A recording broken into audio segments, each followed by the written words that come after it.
What's up, YouTube?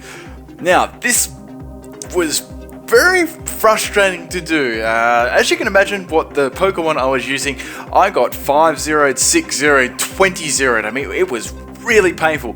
This was definitely the best battle that I had with this team. I was actually considering doing Little Cup with this at one stage as well, since I had so many fails, just getting a decent battle.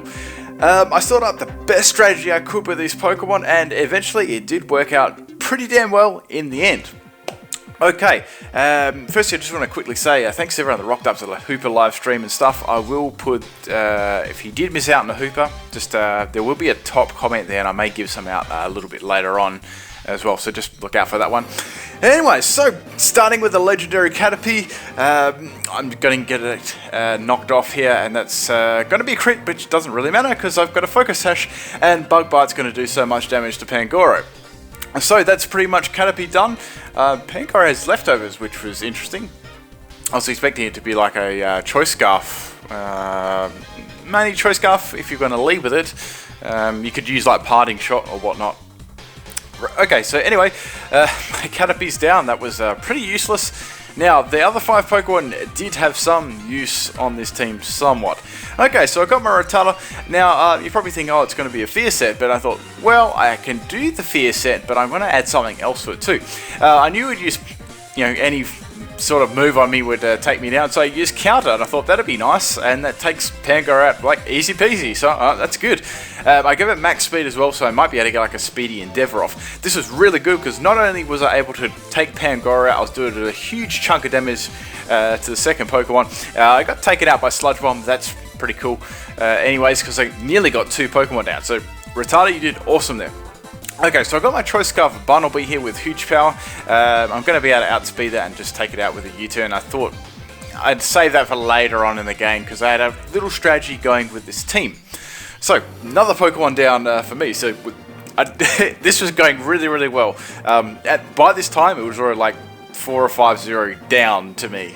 Okay, so I thought I have a little cool Rolt strategy I want to use here. Okay, so we've got the Heracross. I'm going to trace the Heracross as Moxie. So I was thinking, what should I do here? I've got T-Wave on this set, and I've got Trick Room. I decided to use Trick Room. Yes, I did use Focus Sash on pretty much all these Pokemon. A lot of the time I was getting messed up by Stealth Rock with this team as well, so it's very Stealth Rock weak. Okay, so set up this Trick Room here, and I'm just going to throw up the Destiny Bond here, so hopefully the Heracross will hit with his next attack and take me out. So that was pretty much my strategy, and it's going to land the second Mega Horn, and that's going to take the Rolts out, and the Heracross with the Destiny Bond, which was awesome. So that was, I've got down some really powerful Pokemon against my team. So it's 3-0 at the moment. I was thinking, what should I use here? Time to use Patrat. Now this Patrat was absolutely amazing.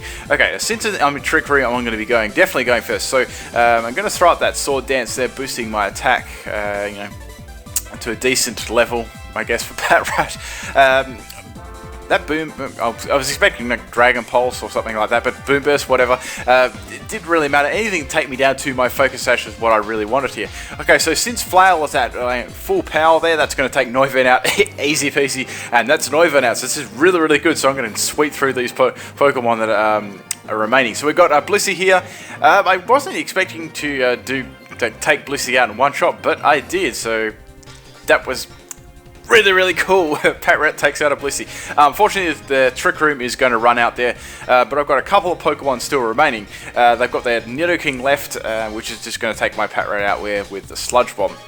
Now, I was thinking, should I bring in my Bumblebee? And, I know that I'll probably outspeed because it generally just runs the Life Orb Sheer Force set, but I thought, let's try it the Bidoof. Okay, it's going to continue going for the Sludge Bomb here. It does just a little bit over half. I'm going to throw up the Amnesia here. I've got Simple on this set, so I know that I'm going to be able to take the next hit, whatever it throws at me, unless it's a critical hit, of course.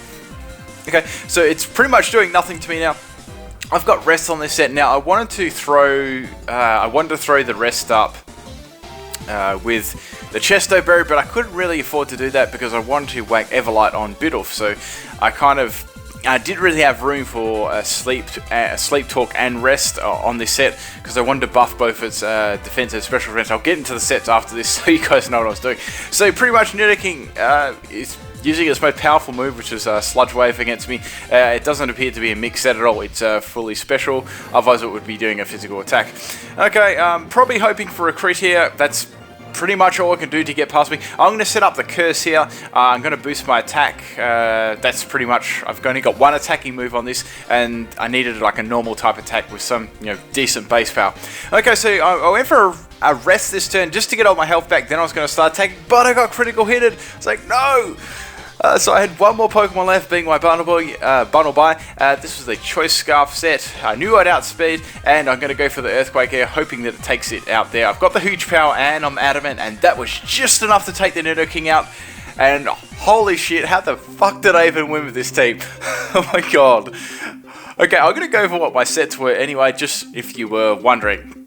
Now, firstly, with this one, this took many goes to get a good battle. I pretty much, it's very stealth rock weak because I'm relying on those focus sashes a lot for this little team. But the Caterpie was the Caterpie, yeah. That wasn't any. That only has like 4 moves, so I just gave it a focus sash and used Bug Bite. That's the strongest move.